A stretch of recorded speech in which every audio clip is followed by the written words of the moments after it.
چوار توێژەر یان با بڵێن چوار مامۆسای زانکۆی سلێمانی هەروەها لەگەڵ توێژەرێکی بیانیە هەستاون بە کۆکردنەوەی زانیاری ورد لەسەر مارە جۆرەکانی کوردستان و هەروەها ئەو زانیاریانیان هەر پێنج توێژەرەکە لە نێو کتێبێکدا کۆ کردوتەوە و پاشان بە هەردوو زمانی کوردی و ئینگلیزی چاپیان کردووە و بڵاوێن کردوێتەوە. باز لە کتێباکەین بازە ناوەڕۆک و گرنگیم کتێباکەین لەگەڵ زۆر بەڕێز مامۆستا سۆران حەمەعەلی مامۆستای زانکۆ و توێژەری ژیانی کێوی. مامۆستا سڵاو دەبێ بەخێر بیت. مامۆستا مارەکانی هەرێمی کوردستان ئەمە ناونیشانی کتێبەکەی ئێوەیە کە بڵاوتان کردوتەوە لەگەڵ بەڕێست و چوار توێژەری دیکە. باسێکی ئەم کتێبەمان بۆ بکەیت، بیرۆکەی ئەم کتێبە لە چیەوە هات؟ بەڵێ زۆر سپاس بۆ میوانداریەکەتان. کتێبەکە بیرۆکی کتێبەکە زیاتر لەوە هات کە ئێمە بەتابەتی لە ساڵی 2023 سەرقاڵی گەڕان بووین بۆ مارەکانی کوردستان. سیرکین بەشێکی زۆر لە مارەکانی کوردستانە کوژرێن بێ ئەوەی بیریان لێ بکرێتەوە ئایا ژاهری هەیە ژاهری نییە یان زانیاریکی ئەوتۆ لە بەردەسان نییە بۆ خەڵکی کوردستان بۆی بزانرێ ئایا ئەم مارانە کامی ژەهراویە کامی ژەهراوی نییە یان مارە گرنگەکانی کوردستان چیەوە. هەروە لەسەر چاوەزانستیەکانی شاداتایکی کۆکراوی گشتگیر لەسەر مارەکانی کوردستان نییە، بۆیە بڕیارماندا ئەم کتێبە بنووسین و ئامانجەکە شیلەی زیاتر ناسانی مارەکانی کوردستانە و پاراستنی تەندروستی خەڵکە و هەروە پاراستنی مارەکانیشە. مامۆستا ئەڵێن بۆ ماوەی 2 ساڵ سەرقاڵ بوون بە نووسینی ئەم کتێبە با بڵێن.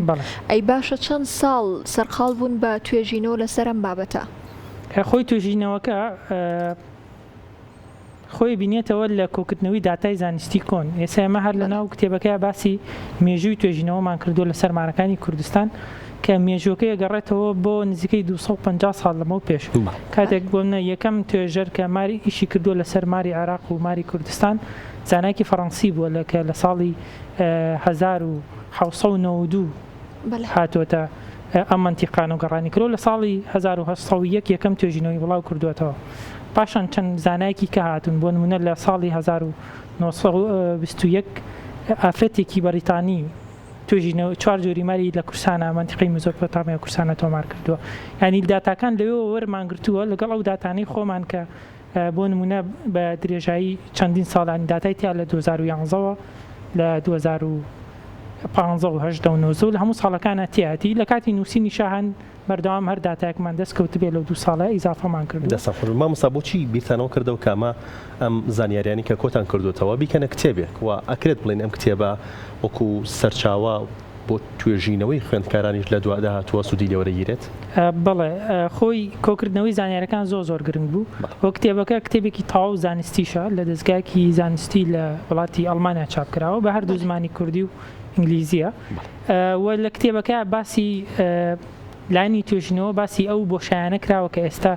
لە توێژینەوە هەیە لەسەر مارەکانی کوردستان. ئێمە 41 جۆرمان باس کردووە لە 41 جۆرەکە تا ئێستا 41 جۆر ماری کوردستانی تیادا باس. بەڵام ئەو 41 جۆرە سیوێکیان بەڕەسمی تۆمار کراوە، دە جۆرەکەی تر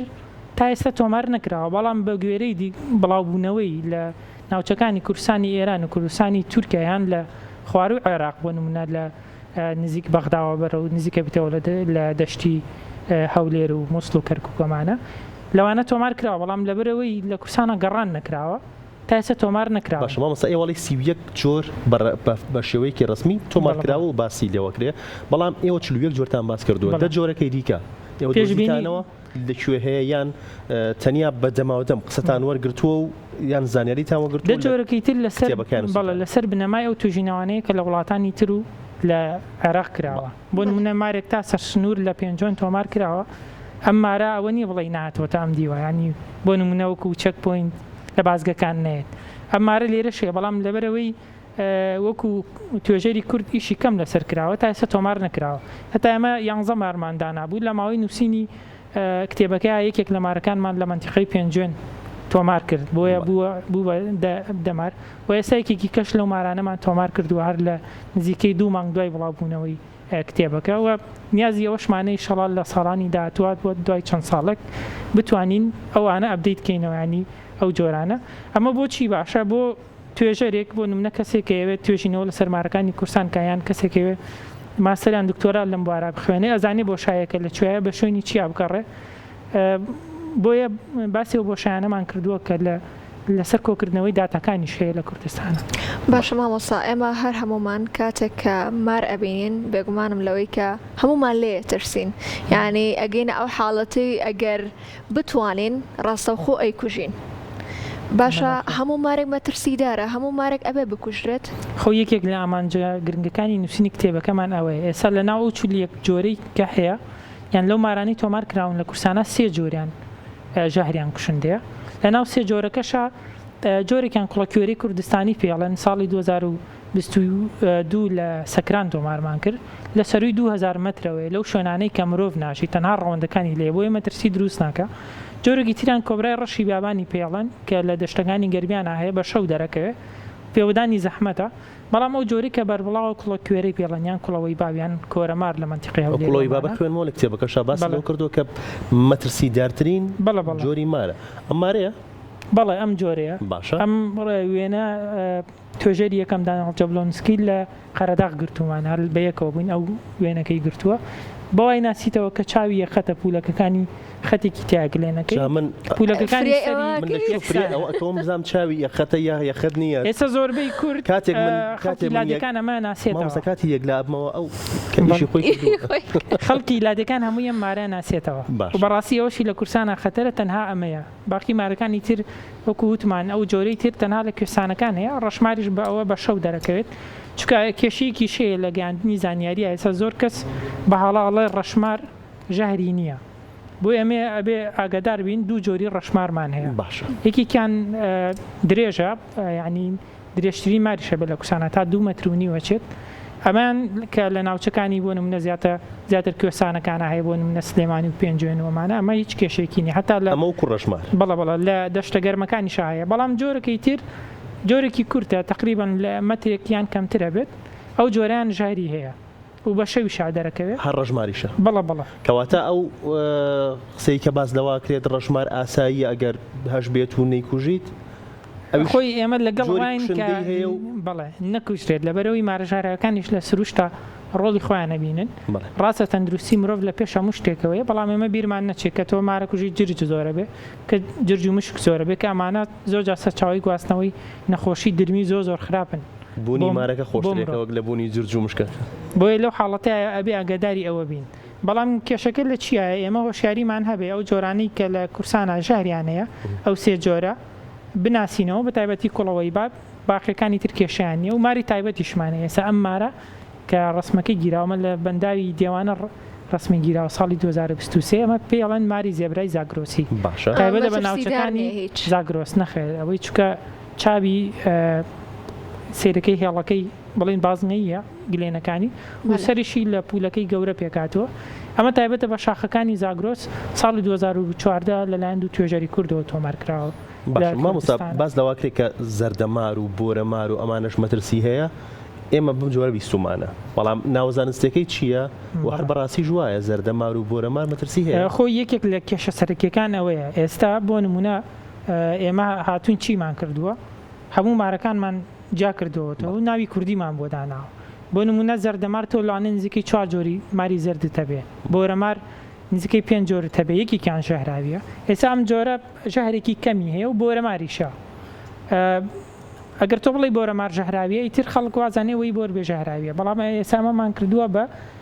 ماری پەڵنگی کە شێوەی پەڵەکانی وەکو پەڵنگ وایە. ژەهرێکی کەمیە بەڵام بۆ مرۆڤ یعنی هیچ کێشێکی تەندروستی بۆ مرۆڤ نییە، زیاتر بۆ نییە چیرەکانێتی. مامۆستا ئێستا من هەر ناوێرم ئاوڕیش بەمەوە کە ئەو مارانە سەر شاشەکە یەکسەر ڕوون کردەوە پێشەوە. کێشە لە بوونی زانیاریمانە ئەگینات لە دەرەوە زۆر جار هەرچەنە من لەگەڵ ئەوە شانیم دیسانەوە وەکو پێت وەکو ئاژەڵی جوانی بەکاری. باشمە گەشتن بەچی لە کۆکردنەوەی زانیاریەکانە پێشتر ئەمەتان نەزانی بێت و لە دوای توێژینەوەکەی تۆ 4 توێژەرەکەی دیکە گەشتبێتن بەو زانیاریە یان بۆ نمونە گەشتبێتن بەوەی کە جۆرە مارێک هەیە کە ئەم مارە تەنیا تایبەتە بە کوردستان تەنیا لە کوردستانە بوونی هەیە. بەڵێ خۆی یەکێک لە گرنگەکانی ئەوەیە کە جۆرا و جۆرێکی زۆر گرنگ لە کورسانە هەیە لەسەر مارەکان. بۆ نمونە توێژەری یەکەم خەڵکی سلۆڤاکیا لە وڵاتەکەی خۆیان 5 جۆری مار هەیە. سەرەکەی لای خۆمان ینی پێشبینیەکەن 41 جۆرمان هەبێ. ئەمە واکە کە ناوچەکانی کوردستان دەوڵەمەند بن، چونکە تۆ لە ناوچە دەشتایەکانەوە ژینگەی جیاواز تێ تا ئەگاتە سەرەوەی قەندیل کە بەفری لێمێنێتەوە وەجگەلەوە هەندێک لەو مارانە ئێمە لە ینی لە ماوەیە خۆمان تۆمارمان کردووە لەسەر ئاستی عێراق نزیکەی 4 ماریتیایە کە ینی یان توێژەرانی خۆمانیان خۆمان بەژار بووین لە تۆمارکردنیە وتیا شایەتی تایبەتە یان بەناوی کورسانەوە ئێستا ئەوەی کە لە ڤیدۆکە دەرەکەوێت پێڵن کۆڵەکوێری کوردستانی ئەمە هەفتەی پێشوو لە سەکران دۆزیمانەوە تقریبا نزیکەی 12 سەعات بۆی گەڕاین تا دۆزیمانەوە ئەتی کۆمەڵک ڕسممان گرت و مارێکی مێیە بوو دیار بوو کە بەچکەی لەسکایە بۆیە بە شێوازێکی باش ئاماڵەمان لەگەڵا کرد و پاشان بەڕەڵامان کرد باشمە مەسەد چۆن نەزانێت کە ئەم ناوچەیە ئەو ماریتیایە ئەوە 12 سەعات بە دوای ئەم مارەیە گەڕاون دیارە دڵنیا بوونەوەی کە ئەم مارە لەو ناوچەیە بوونی هەیە ساڵی 2022 خۆمان تۆمارمان کرد لەگەڵ و توێژەرانەی هاوڕێمان لە ناو کتێبەکە لەوێ تۆمارمان کرد ئیتر ئەم ساڵ ویسمان بیدۆزینەوە بووی کۆمەڵک ڕسم و بڵین زانیاری باشتری لەسەر کۆکەینەوە و دەوڵەمەندیکەین زانیاریەکان باشە مامۆستا لە ناو کووردا قسەیەک زۆر باوە ئەوەی ماری عاشقا ئەڵێ یەکێکیان بکوشی ئەوەی تریان پێێتەوە ئەگەر وازیان لە بەهێنی ئەوە هیچ لێ ناکەن بەڵێ ئەوە لە کتێبەکەی باسێک ڕاستە ئەم قسەیە کە ئەڵەن هیچ لێ ناکە بەڵام ئەگەر یەکێکیان ئازێت بێ ئەوەی تریان تۆڵە و لێکاتەوە خۆی ئەو مارانی کە لە کورسانە لە حاڵەتەیە بینرێن بەیەکەوە زۆربەی ڕەشمارە ئەو ڕەشمارەیە کە ژاری نییە توێژینەوەیەک بڵاو کراوەتەوە 18 جووتماریان گرتۆ بەو شێوازە هەر هەژدەکەی نێر بوو ینی بڵین هەر 18 جووتەکە نێر بوون خۆی ئەمە لە ئەسڵا دوو نێرن کە لە وەرزی جووتبوونی مارەکان شەڕەکەن لەسەر ناوچەگەرێتی و لەسەر مێیەکان یعنی هیچ پەیوەندێکی بە بڵین عاشق و ماشق و ئەمانەوە نییە بۆیە ئەوە وەکو شتێکی ئەفسانەیەمە باسمان کردووە لە کتێبەکە کۆمەڵک شتی لایانی کولتوریشمان باس کردووە بۆ نۆک و شامارانیان بەکارهێنانی مار لە شعری کوردیایان بۆ نموناوەی کاوز و حاکۆمانە ئەو لایەنانەشمان باس کردووە چکە گرنگە وەکو کولتور و بەرێکەوتنی خەڵک لەگەڵ مارە باش مامۆستا لە کاتی کۆکردنەوەی زانیاریەکان تایبەت بە مارەکان و نووسینە و تۆمارکردنی لەم کتێبەیە ڕوبەڕوو هیچ مەترسیەک نەبوونەوە ئێسام وێنەی کە گیراوە ئەمە کوڵەکی وێرە ژەهراویەکەیە باشە بەڵام بە شێوازێک تەعاملمان کردووە کە ئێستا دوای وێنەشمان گر بەڕەڵامان کردوێتەوە کە سەلامەت بین بەڕاستی زۆر جار کە ئاڵین مارێک ژەهری نییە یان سەلامەتە بۆ نییە تۆ بچی لە دەشت و دەرابی گریت و یاری لەگەڵکەی تۆمانە ئێستا من خۆم ماری ژەهراوی بە هیچ شێوەیەک نایگرم یانی توانایەوە شمەیە بیگرم بەڵام شتێکی غەڵەتە مارەکانی تریش بە هەمان شێوە ئەگەر بمانەوێت قیاسێکی بکەین یان نمونەیەکی لەوەرگرین ئەگینا هەوڵمانداوە سەلامەت بینی و لەخوا بەزیابێ حاڵەتی پێوەدانی ژەهراوەکان نەبووە بەڵام لەمانەی ترە هەبووە گازیان گرتووە کەسانێکی شەن ئێستا و کاراکەن لە سوشال میدیا زۆر جار ڤیدیۆمان بینیوە کە مارێک لە شوێنێکە ئەبینرێت پەیوەندی بۆ کەسەواکەن ئەو ژیانی خۆی خاتە مەترسیەوە ئەو نازانمەوە چۆن ئەو کاراکات بەڵام یەت مارەکە ئەگرێت خۆی جۆرەکانە ناسینەوەی جۆرەکانە وەکو باسمان کرد خۆی شتێکی باشە ئەگەر خەڵکە و شارەیە بێگەر ماری دۆزیەوە کەسێک هەبێ بانگی بکە و بیگرێت و لە شوێنێکی کا بەڕەڵایکەنەوە نەکوژێت ئەمە شتێکی باشە بۆ پاراستنی مارەکان چکە بوونیان لە سروش تا زۆر گرنگە وەکوتم دەو حاڵەتاتەوە گەر بتانی مارەکان بناسیتەوە شتێکی باشە یان جاری وایە بۆ نمونە لەلایەنی ئاینیوەڵەن فڵان کەس ئیجازەی ماری هەیە ئەمەش بە هەمان شێوە بەشێکی دەورە بینێتەوە بەو کەسەوە مار پێمەوە نایە مار و دوو پشت پێمەوە نایە ئیجازەکە ئەوەیە کە ئەو کەسە توانای ناسینەوەی مارەکانی هەیە بۆیە لێیان ناترسێت زمانی جێ خۆیان هەیە مەبەستە ئەوەیە نەنا بۆ نمونە ئەو باگراوند دەزانستی بە جۆرێک پیا کردووە گینا بۆ نمونە ئیجازەت هەبێ و نەتبێ مارێکی ژایراوی بگرە پێتەوە یا و ئەبێ بچیتە خەستەخانەش یعنی هیچ ڕەبتێکی بەوە نییە هەندێک کەسێ ئەڵێ